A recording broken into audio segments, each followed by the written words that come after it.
เนาะสบายดีเนาะถือว่ามื้อนี้ครับพระเจ้าสิพามาทดสอบเนาะถือว่าข้าพเจ้านั้นมันลดเบิดเนาะก็เลยว่าสิลองมาเติมเนาะ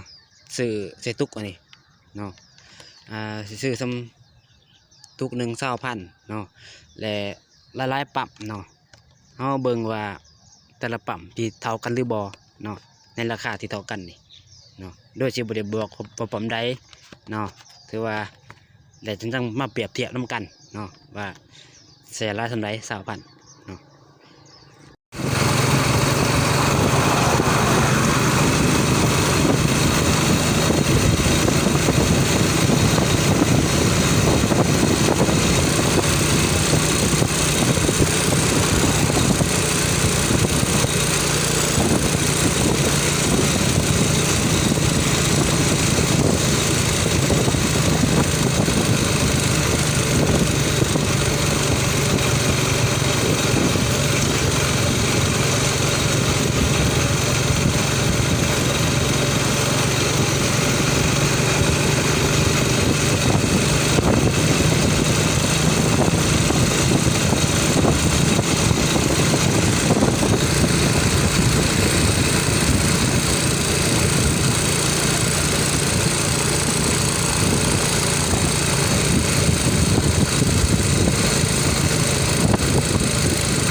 ที่ได้เนาะ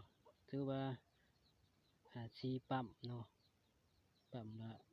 20,000เนาะต่อตุกเนาะถือว่ามาเบิ่งปริมาณแต่